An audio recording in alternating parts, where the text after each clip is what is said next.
Welcome to Roy story channel. जिन्नात की हकीकत, एक सच्ची दास्तान। उत्तर प्रदेश के एक छोटे से कस्बे अकबरपुर में एक पुराना सुनसान हवेली खड़ी हुई थी। हवेली के बारे में मशहूर था कि वहाँ कोई भी रात गुजार नहीं सकता। लोगों का मानना था कि उसे सालों पहले एक अमीर जमींदार ने बनवाया था और उसकी मौत के बाद हवेली सूनी हो गई। लेकिन असली डरावनी बात ये थी कि वहाँ अक्सर एक परछाई जैसी शख्सियत दिखती थी। लोग कहते थे वो कोई जिन्नात है जो इस हवेली को छोड़कर कहीं नहीं जाता। अक्टूबर की एक ठंडी रात को 4 कॉलेज के दोस्त आरव, समीर, जुनैद और विक्रम अचानक चर्चा करने लगे। वे सब कस्बे से बाहर पढ़ रहे थे और छुट्टियों में गांव लौटे थे। समीर ने मजाक होते हुए कहा, क्या तुम में हिम्मत है आज इस हवेली में चलने की? बाकी तीनों पहले तो हंस दिए, लेकिन फिर उन्होंने तय किया कि वे आज आधी रात को हवेली जाएंगे। ये उनके लिए बस एक एडवेंचर था, लेकिन उन्हें अंदाजा नहीं था कि वे किस मुसीबत में फंसने वाले हैं। आधी रात करीब 12 बजे,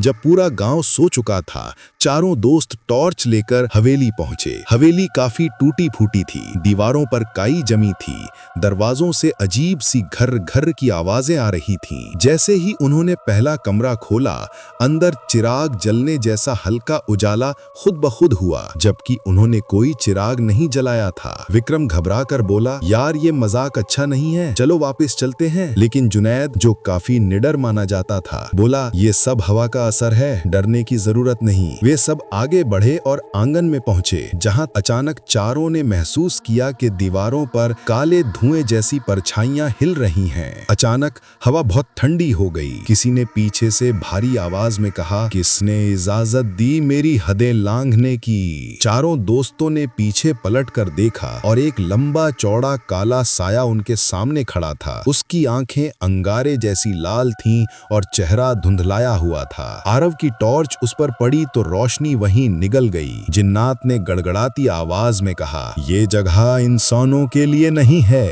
जिसने यहाँ कदम रखा उसने अपनी मौत को बुलाया। डर के मारे तीनों स्तब्ध हो गए, लेकिन समीर ने कांपती आवाज में पूछा, तुम हमसे क्या चाहते हो? उस साये ने कहा, ये हवेली मेरा मकाम है। मुझे सदियों पहले 7 तांत्रिकों ने यहाँ बांध दिया था। अब मैं सिर्फ उन्हीं आत्माओं पर राज करता हूँ जो इसकी दीवारों में छिपी हुई हैं। तुम इंसानों ने मेरी नींद तोड़ी है। अब या तो यहाँ कुर्बानी दो या हमेशा के लिए यहीं रह जाओ। तुरंत हवेली का दरवाजा अपने आप बंद हो गया। हवा गरजने लगी। छत से चमगादड़ झंड बनाकर चारों पर टूट पड़े। सब दोस्त इधर उधर भागे, लेकिन बाहर निकलने का रास्ता बंद हो चुका था। अरब चिल्लाया, ये सपना है, ये हकीकत नहीं हो सकती। लेकिन दरअसल ये पूरा सच था। जिन्नात ने अपने हाथों को फैलाया और हवेली के पत्थर खुद हिलने लगे। जुनैद ने पास में रखी एक लोहे की रॉड उठाई और चिल्लाकर कुरान की आयतें पढ़ने लगा। जैसे ही उसने ये पढ़ा,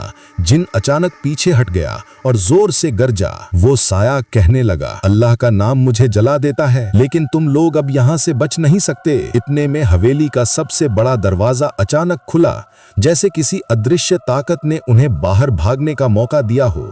चारों किसी तरह भागकर बाहर निकल गए और बिना पीछे देखे गांव की तरफ दौड़ गए। गांव पहुंचकर जब उन्होंने सबको कहानी सुनाई तो बुजुर्गों ने कहा, उसी हवेली में सदियों से जिन्नात बंधा है। जिसने भी उसकी नींद तोड़ी वो कभी आसानी से बच नहीं पाया। तुम लोग बड़े नसीब वाले हो कि आयतों का सहारा ले लिया, वरना आज चारों में से कोई जिंदा ना रहता। उस दिन के बाद चारों दोस्त फिर कभी उस हवेली की तरफ नहीं गए। लेकिन गांव के कुछ लोग आज भी कसम खाकर कहते हैं कि हर अमावस्या की रात हवेली से चीखों की आवाज आती है और हवेली की टूटी खिड़की पर लाल आंखों वाला जिन्नात अब भी खड़ा मिलता है, जैसे किसी और शिकार की तलाश में हो।